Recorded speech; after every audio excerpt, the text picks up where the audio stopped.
नमस्कार, मैं हूं विद्यासागर। स्वागत है आप सभी का हमारे खास कार्यक्रम देवभूमि का चक्रव्यूह में। जी हां, आज हम बात करेंगे कुंभ में हुए फर्जी कोरोना रिपोर्ट घोटाले की। बीजेपी में इस बात को लेकर तकरार शुरू हो गई है। इस मामले में जहां मुख्यमंत्री तीरथ सिंह रावत ने पूरी तरह से पल्ला झाड़ दिया है, तो वहीं पूर्व मुख्यमंत्री त्रिवेंद्र सिंह रावत ने कहा है कि ये आर्थिक अपराध है। जिन्हें जिम्मेदारी दी गई थी उन्होंने अपनी जिम्मेदारी नहीं निभाई। वहीं कांग्रेस ने इस पूरे मामले की जांच हाईकोर्ट के सिटिंग जज से कराने की मांग कर डाली है। पहले इस खबर को देखिए और फिर इस पर हम चर्चा करेंगे। फर्जी कोविड जांच घोटाले में बीजेपी में रार। तीरथ और त्रिवेंद्र में शुरू हुई तकरार। तेरा और मेरा काल में उलझी सरकार। कोरोना फर्जीवाड़े का कौन है जिम्मेदार?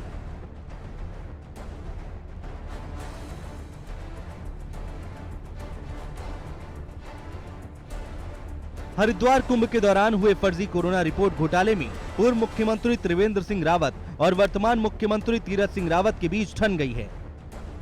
कुंभ में कोरोना जांच रिपोर्ट के नाम पर हुए घोटाले से मुख्यमंत्री तीरथ सिंह रावत ने पूरी तरह से पल्ला झाड़ लिया है। मुख्यमंत्री तीरथ सिंह रावत का कहना है कि मैं मार्च में आया हूं और ये मामला बहुत पुराना है। हमें इसकी जानकारी मिली, मैंने आते ही इस पर जांच कराई। हम चाहते हैं कि दूध का दूध और पानी का पानी हो जाए। दोषी के खिलाफ सख्त से सख्त कार्रवाई होगी। वहीं पूर्व मुख्यमंत्री त्रिवेंद्र सिंह रावत ने भी इस मामले में अपनी प्रतिक्रिया दी है और पलटवार करते हुए कहा है कि यह आर्थिक अपराध है। जिन्हें जांच की जिम्मेदारी दी गई थी उन्होंने अपनी जिम्मेदारी नहीं निभाई। कड़ी कार्रवाई होनी चाहिए। इस मामले में निष्पक्ष जांच होनी चाहिए। सरकार ने इसको बहुत गंभीरता से लिया है और इस पर एसआईटी बैठाने का निर्णय लिया है, जो स्वागत योग्य है। जिन लोगों ने ये किया है, अपराध की पुष्टि होने पर उन पर कठोर कार्रवाई होनी चाहिए। तेरा और मेरा काल कहकर कुंभ में गड़बड़झाले का आरोप दोनों नेता एक दूसरे पर लगा रहे हैं। सुनिए। वो मामला पुराना है। मैं मार्च में आया हूँ। वो मामला बहुत पुराना है और जब मैंने इसकी छानबीन की, मैं दिल्ली में था, मुझे जानकारी मिली है कि ऐसा, लेकिन उस पर तो पहले ही हम जांच बिठा चुके हैं। मैं आते ही उस पर जांच बिठाया हूँ और मैं चाहता हूँ उसका दूध का दूध पानी का पानी हो जाए। जिसने भी एक गड़बड़ी की होगी, ये मैंने कहा कि मेरे समय पहले का है, लेकिन जांच हमने कर रहे हैं। जो भी दोषी पाया जाएगा उसके खिलाफ सख्त से सख्त कार्रवाई होगी और ऐसे लोगों पर सख्त कार्रवाई होना चाहिए। उसकी बढ़िया जांच होना चाहिए। अच्छे लोग उस जांच में होने चाहिए और जो डिसास्टर मैनेजमेंट एक्ट है, आपदा प्रबंधन कानून है, उसके अनुसार इन पर दंडात्मक कार्रवाई होनी चाहिए। वहीं हरिद्वार कुंभ के दौरान हुए फर्जी कोरोना रिपोर्ट घोटाले में कांग्रेस सरकार पर हमलावर है। कांग्रेस के प्रदेश अध्यक्ष प्रीतम सिंह का कहना है कि हरिद्वार कुंभ में फर्जी कोरोना टेस्टिंग मामले के हाईकोर्ट के सिटिंग जज से जांच कराएं। किसके समय अनियमितता हुई, जो भी इसके लिए जिम्मेदार है, अगर पूर्व मुख्यमंत्री जिम्मेदार है तो फिर उस वर्तमान मुख्यमंत्री इस दिशा में कार्रवाई करे, और अगर वर्तमान सरकार जिम्मेदार, ये कोई बात हुई? ये कह करके पल्ला झाड़ना कि पूर्व की बात है, वर्तमान की बात है। कोरोना की महामारी में जिन लोगों की अकाल मृत्यु हुई है उसकी हथियारी जो है उत्तराखंड सरकार है, चाहे TSR फर्स्ट हो चाहे TSR सेकंड हो। महाकुंभ विश्व का सबसे बड़ा आयोजन होता है, लेकिन कुंभ के दौरान जिस तरह से कई लाख फर्जी RT-PCR रिपोर्ट बनाकर बांटी गई, उससे जनता का नुकसान हुआ और कई लाख लोगों की जान खतरे में पड़ी। यही नहीं, इस पूरे फर्जीवाड़े से उत्तराखंड की छवि पूरे देश में खराब हुई है, जिसकी भरपाई कर पाना मुश्किल है। तेरे मेरे काल में उलझी सरकार अब ये तय नहीं कर पा रही है आखिर इस फर्जीवाड़े का असली जिम्मेदार कौन है। ऐसे में धर्म नगरी के गुनहगारों को सजा कैसे मिलेगी? फहीद तन्हा के साथ Sudeep Jain, bureau report, news 1 India.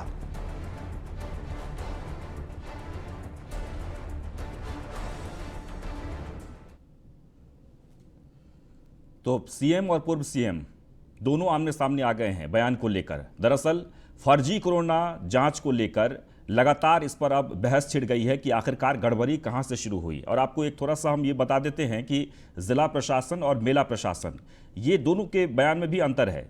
जिला प्रशासन की तरफ से ये कहा जा रहा है कि हमने इस तरह की कंपनियों को इनकार कर दिया था क्योंकि विज्ञापन दोनों की तरफ से दिए गए थे, यानी सूचना जो दी गई थी अखबारों में वो मेला प्रशासन की तरफ से भी कोरोना टेस्टिंग को लेकर और जिला प्रशासन को लेकर भी।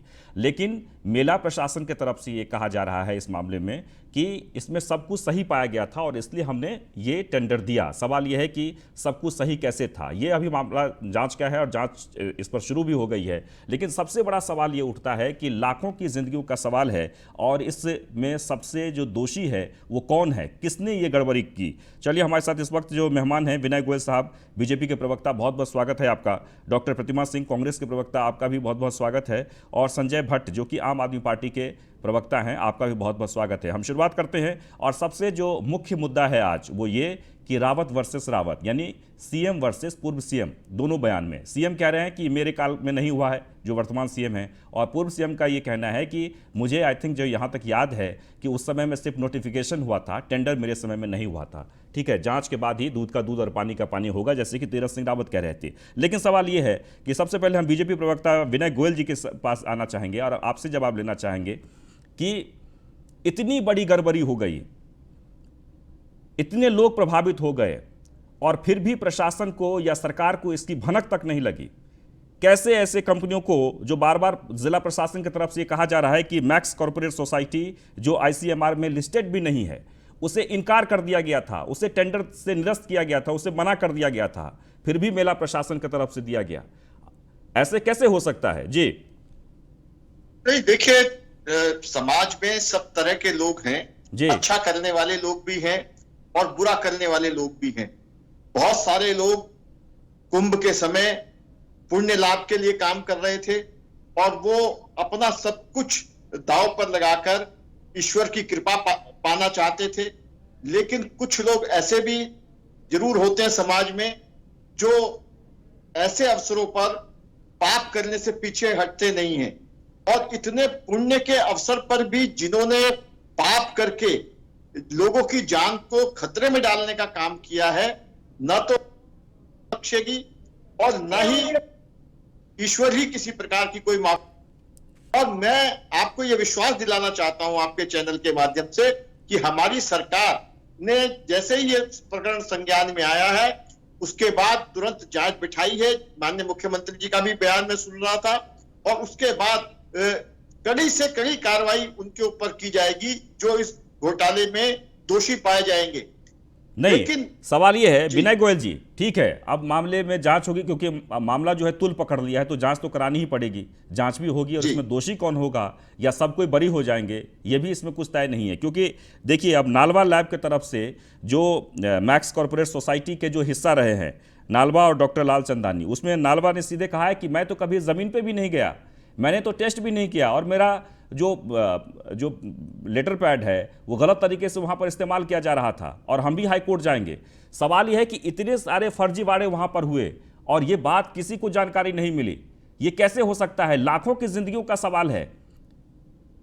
नहीं, देखिए, अगर ये बात किसी की जानकारी में आ जाती तो आखिर ये जांच कौन कर रहे थे वहां पर?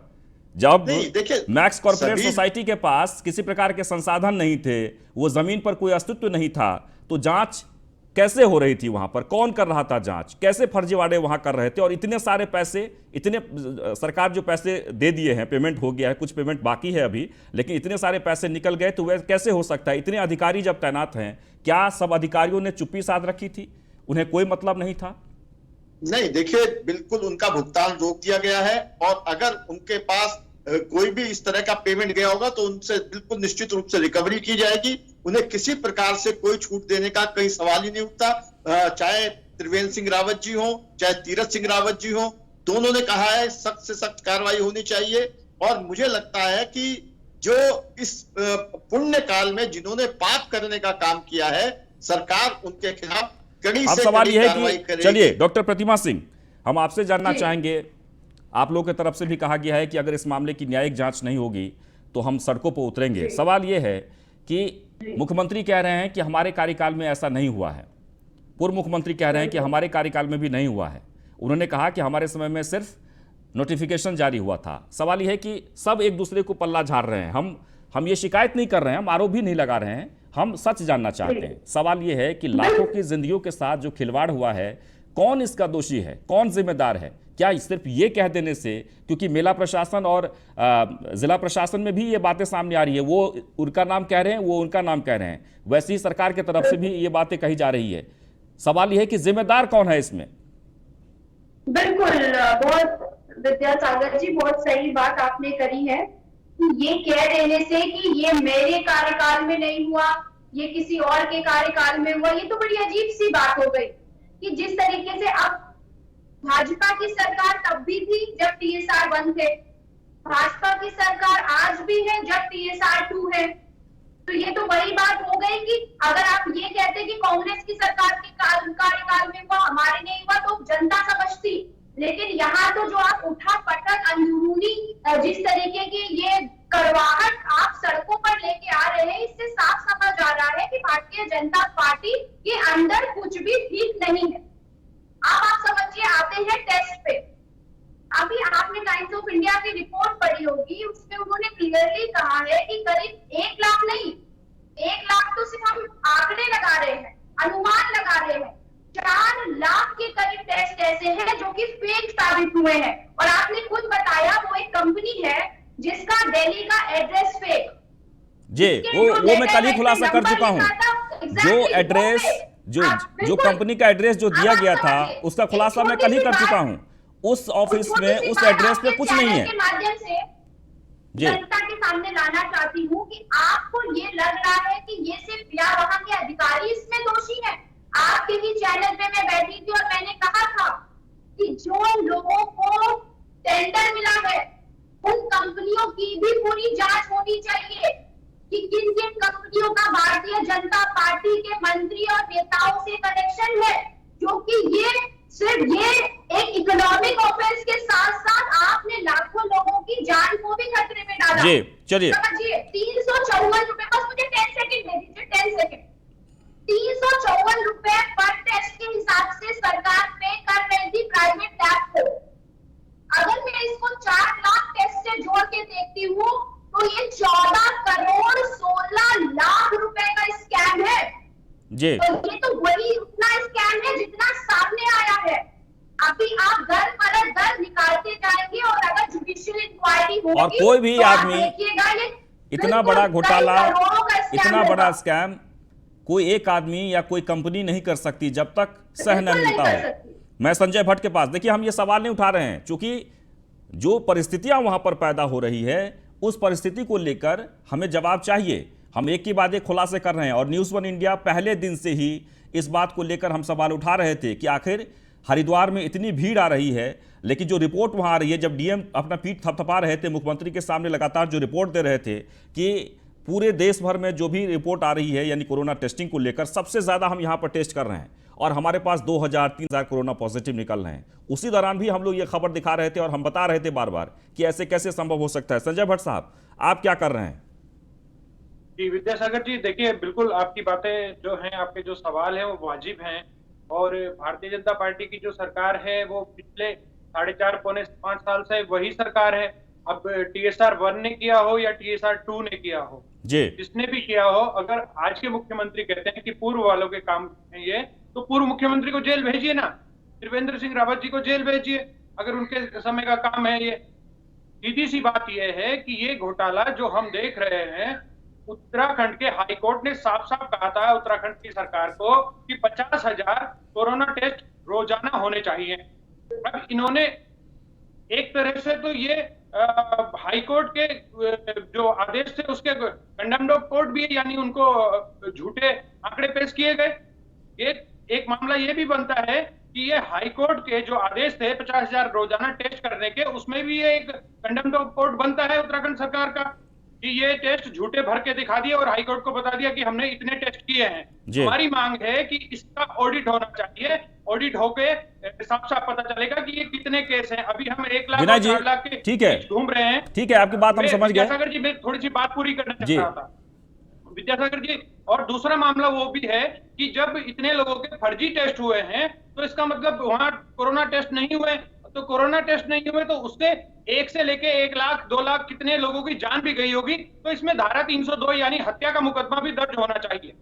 जी के और कई साधु संतों की वहां पर जान गई है। और ये भी हम कह सकते हैं कि जब हजारों लोग वहां पर उपस्थित हुए थे आस्था की डुबकी लगाने के लिए, उसमें कितने लोग कोरोना पॉजिटिव हुए होंगे जिसका टेस्ट तो ठीक से हुआ नहीं। अब सवाल ये है कि जब वो डुबकी लगाए और उनके साथ कितने सारे लोग कोरोना पॉजिटिव हो गए हैं जिनकी जान चली गई होगी, ये एक बड़ा सवाल है। और इस पर भी जांच होनी चाहिए और इस पर भी मुकदमा दर्ज होना चाहिए। मुकदमा 3 कंपनियों पर भी दर्ज किया गया है जो मुख्यमंत्री ने जांच का आदेश दिया। अब सवाल ये है गोयल साहब, हम आपसे जानना चाहेंगे कि एक सवाल, ठीक है, मुख्यमंत्री दिल्ली से आते ही उन्होंने कह दिया कि इसमें दूध का दूध और पानी का पानी होके रहेगा, हम जांच के आदेश दे दिए हैं और जो भी इसमें दोषी पाया जाएगा उसे हम बख्शेंगे नहीं। देखिए, सरकार हमेशा रहती है, चेहरे बदल जाते हैं।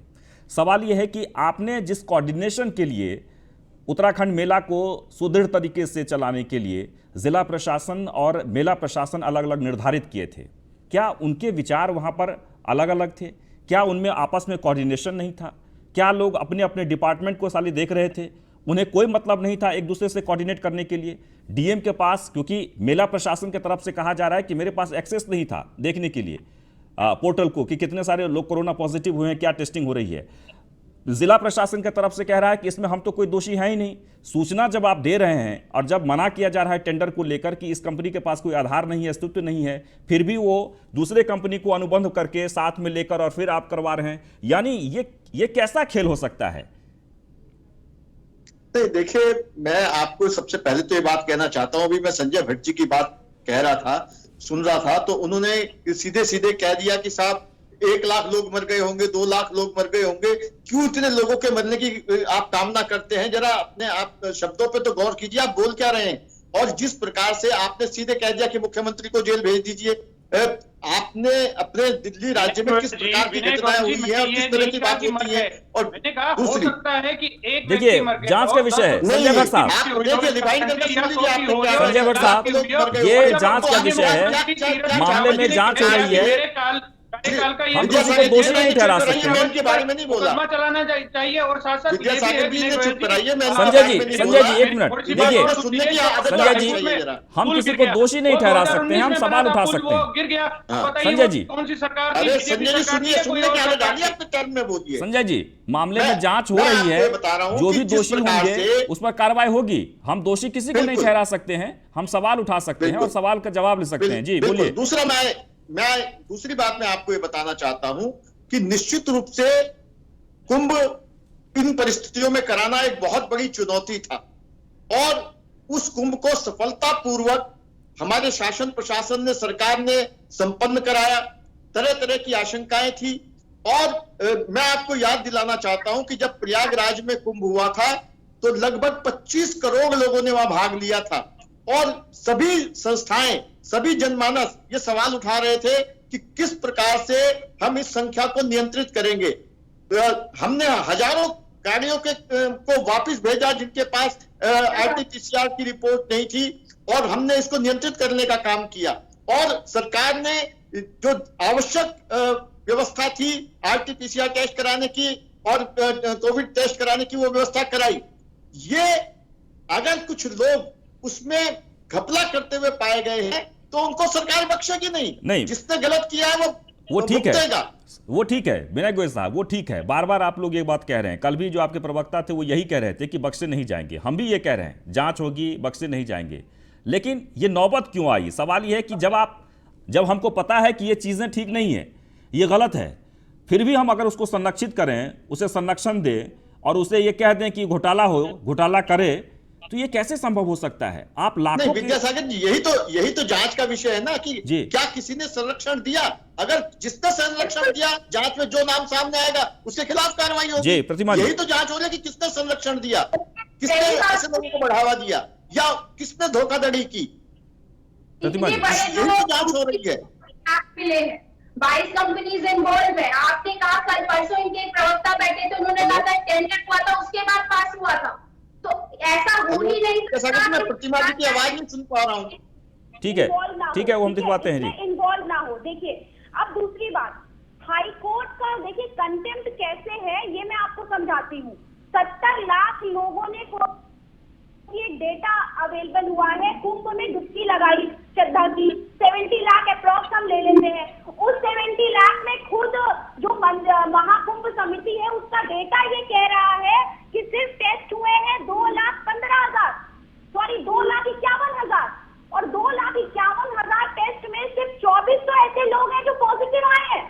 यानी कि सरकार का ये जो दावा है कि हमने सुव्यवस्थित रूप से और हर व्यक्ति का आरटीपीसीआर कराया, हर व्यक्ति का एंटीजन टेस्ट कराया, ये स्वतः ही झूठ साबित हो जाता है जब ये रिपोर्ट सामने आती है। तो ये अपने आप में दिखाता है कि सरकार कुंभ को सुव्यवस्थित ढंग से करने में विफल साबित हुई। और आज जो गोयल जी कह रहे हैं कि सरकार या किसी का इसमें कुछ योगदान नहीं है, इन्वॉल्वमेंट नहीं है, और जो सामने आएगा, चलिए बहुत बहुत शुक्रिया।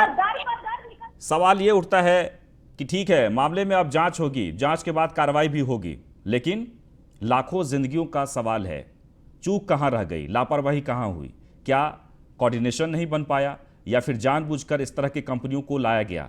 ये जांच का विषय है और हम उम्मीद करते हैं कि उत्तराखंड सरकार की तरफ से जिस तरीके से बयान दिया गया है, हालांकि सीएम वर्सेस पूर्व सीएम हो गया है, दोनों जो बयान है दोनों एक दूसरे के पल्ला झाड़ने की कोशिश कर रहे हैं। पूर्व सीएम कह रहे हैं कि मेरे कार्यकाल में नहीं हुआ है, और सीएम बार बार ये कह रहे हैं कि मेरे जब से मैं ज्वाइन किया हूं, यानी कि मार्च के बाद मैं यहां हूं, तब से मेरे कार्यकाल में ये सब नहीं हुआ है। लेकिन मामला तब साफ होगा जब इस मामले की ठीक से जांच होगी और इसमें दोषी कौन है उसे पकड़ा जाएगा। फिलहाल इतना ही।